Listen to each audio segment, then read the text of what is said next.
Et tcho, Pauline, ça va? Mais qu'est-ce que tu fais là, assise toute seule dans le noir? Eh bien, comme vous pouvez l'observer, je suis là, assise, toute seule dans le noir. Attends-tu?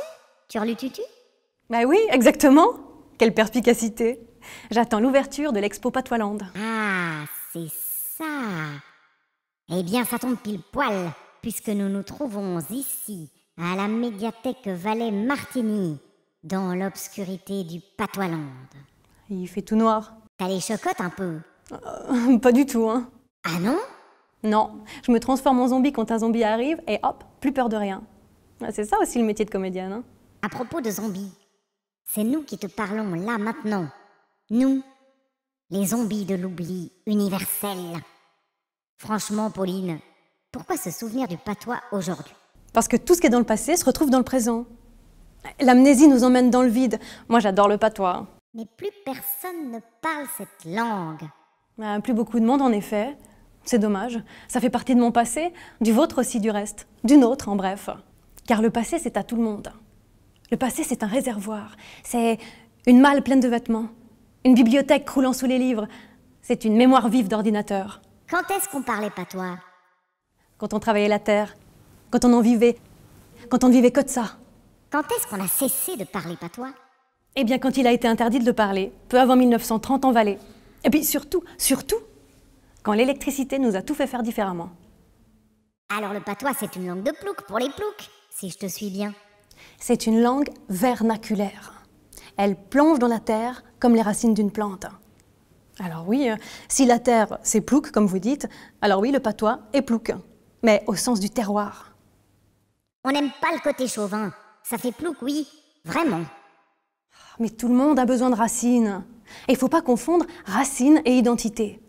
Les racines, je peux les transplanter ailleurs et faire pousser des arbres dans d'autres endroits. Alors que l'identité du chauvinisme, elle est fixe, figée, immuable. Une langue disparue, ce patois, non? Mais même les langues disparues, même en voie de disparaître, sont passionnantes. Du reste, on peut même les collectionner. Pas de patois sans bornes, sans frontières, sans cadastre. Je dirais autrement. Un patois par vallée, un patois par village, un patois par hameau. Les Alpes sont très verticales, vous savez, hein. Pire que les séparations dans un classeur fédéral. Alors dirais-tu que le patois divise? Non, le patois divise seulement celles et ceux qui souhaitent la division. Moi, je dirais plutôt qu'il multiplie. Il y a tellement de variantes possibles en patois. Donne-nous un exemple. Par exemple, la vache, l'animal. En patois, de la région de la noble et louable contrée, il existe plus de 60 termes pour la désigner. C'est carrément la vache dans tous ses états. Et oui, il n'y a pas une étape de la vie d'une vache qui n'ait pas son terme, son mot. Quand il ne s'agit pas de son pelage, de son comportement ou de la psychologie bovine.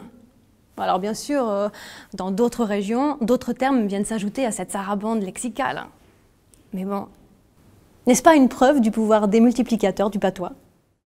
Le patois est inutile. Pire, c'est une langue inutilisable aujourd'hui.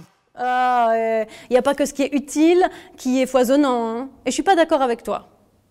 On peut dire tout ce qu'on veut en patois, il suffit de le vouloir. Vous savez pourquoi ? Non. Mais qui est-ce qui pose les questions ici? Eh bien maintenant c'est moi, et toc. Or je disais, est-ce que vous savez pourquoi on peut tout exprimer en patois ? Non. Eh bien parce que toutes les langues ont été inventées par des êtres humains. Et que toutes les langues, quelles qu'elles soient, ça sert à parler banane. Sur ce, moi je vous laisse. Je vais voir l'expo Patoisland, ça vient d'ouvrir. Allez, à revers.